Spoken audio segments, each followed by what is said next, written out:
जो भी तुम्हारे साथ हुआ तुम उसे भूल जाओ। यहां डरने की जरूरत नहीं। जब तक सब ठीक नहीं होता तब तक क्या रह सकती हो। स्वामी साहब, इनकी ठीक से देखभाल करो। ठीक है साहब।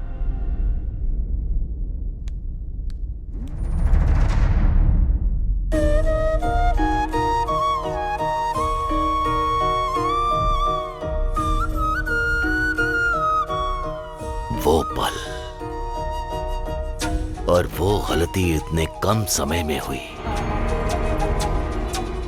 तो क्या आपको नहीं लगता गलत काम करना गलत है? क्या ये मुझसे प्रश्न पूछ रही हो? मुझसे प्रश्न पूछ रही हो? उस दिन तुम्हारी माँ की बारी थी और आज तुम्हारी बारी है। प्रश्न ऐसे कर रही हो जैसे मैं पापी हूँ। क्या गलती की मैंने?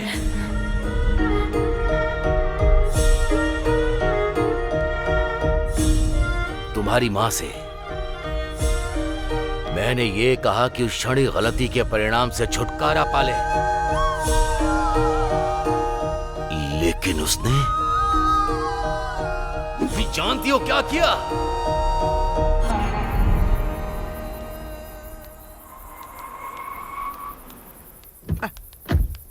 स्वामी, तुमने मुझे तुरंत यहां क्यों बुलाया? क्या हुआ? मतलब हाँ? आप जरा अंदर आइए।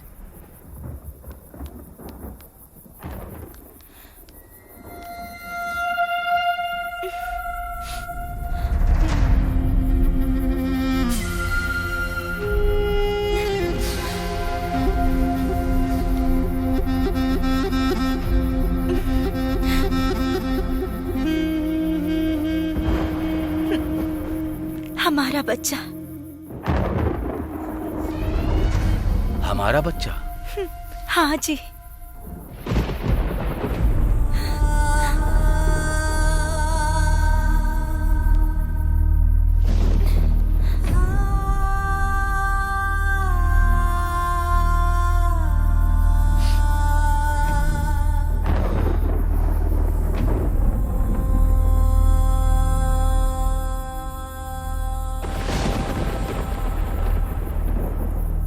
जाकर अबॉर्शन करा दो।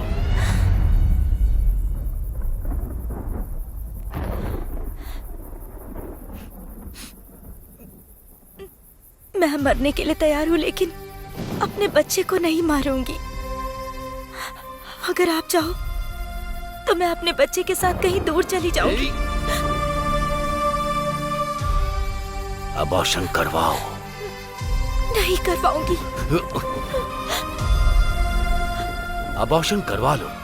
मैं नहीं करवाऊंगी। अबॉर्शन करवाओगे कि नहीं? करवाओ। साहब, बेटी। स्वामी, इसे समुद्र में फेंक दो। फेंक दो।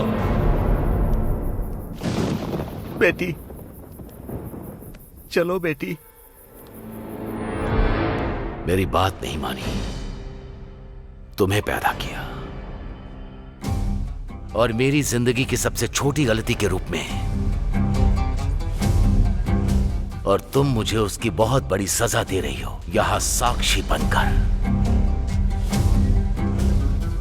अपने जीवन और प्रतिष्ठा की रक्षा करने के लिए मैं स्वयं को कभी माफ नहीं करूंगा।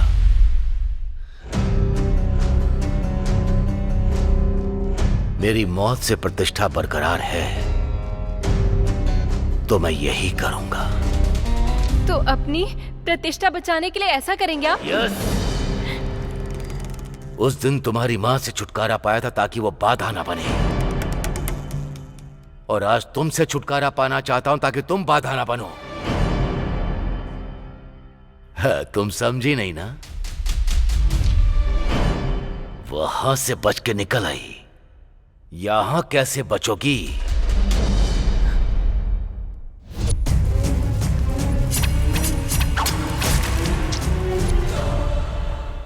तुम्हें गोद ले रहा हूं ताकि लोगों को ये सच्चाई ना पता चले। लोग तुम्हें वेश्या की बेटी कहते हैं और उसी वेश्या की बेटी का परिचय मैं कराऊंगा।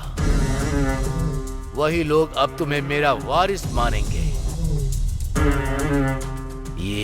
ये गोद लेने का कार्यक्रम भले ही आगे बढ़े या रुक जाए, मैं फिर भी एक महान देवता बनकर रहूंगा, लेकिन तुम एक अनाथ अभागन लड़की रहोगी जो बदलती हुई किस्मत का इस्तेमाल नहीं कर सकी। तय करो तुम किस तरफ जाना चाहती हो। उस दिन तुमने अपनी जरूरतों के लिए मेरी माँ का इस्तेमाल किया और आज दुनिया को अपनी महानता दिखाने के लिए मेरा इस्तेमाल कर रहे हो। एक महिला को हमेशा पुरुष की आवश्यकता और उसके अहंकार के लिए बलिदान करना पड़ता है, चाहे वो महिला किसी भी रूप में हो। ये पूरी तरह से पुरुष की जरूरत पर निर्भर है।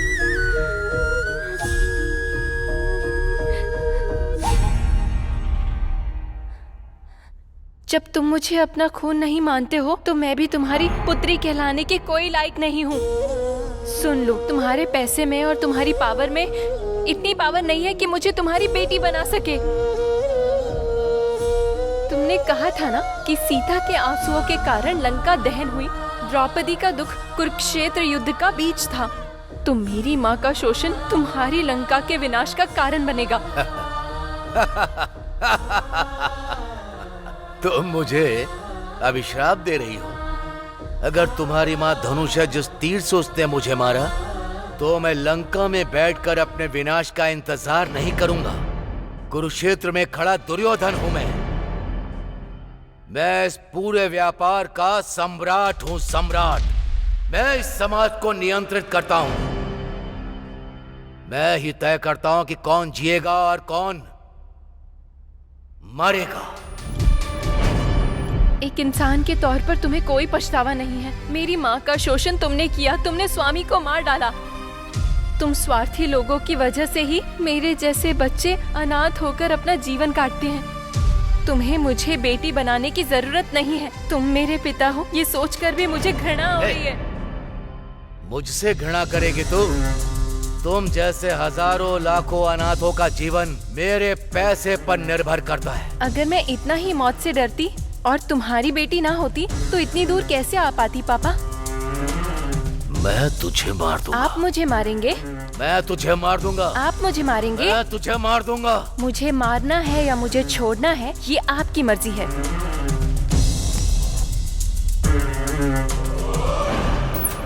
स्वेच्छा ने मशहूर उद्योगपति रामकृष्ण राजू को रंगे हाथों पकड़ लिया है। स्वेच्छा ने इतने दिनों तक अपने पिता से मिलने के लिए संघर्ष किया और आखिरकार उसके पिता मशहूर उद्योगपति रामकृष्ण राजू हैं, जो आरआर ग्रुप ऑफ कंपनी के चेयरमैन हैं। उद्योगपति रामकृष्ण राजू ने स्वेच्छा की मां भारती का शोषण करके उसे गर्भावस्था में मरने के लिए समुद्र में फेंकना चाहते थे। जैसा आप लाइव में देख रहे हैं कि हत्यारा राजू स्वेच्छा पर पिस्टल ताने हुए है।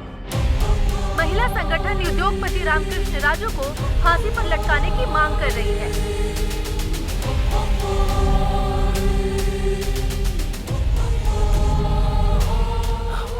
पापा, यहाँ पर।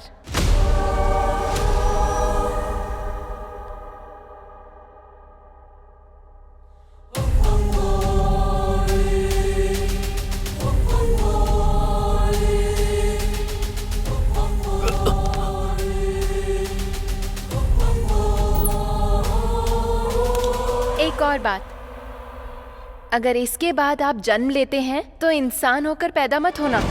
ऐसा इसलिए कोई दूसरा अनाथ ना हो जो तुम्हारे जैसे पिता को जन्म देना चाहे। छी।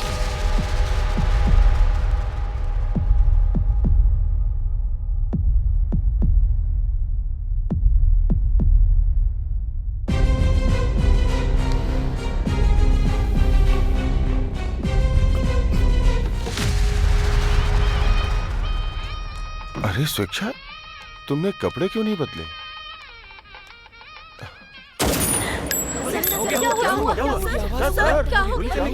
क्या हुआ? क्या हुआ?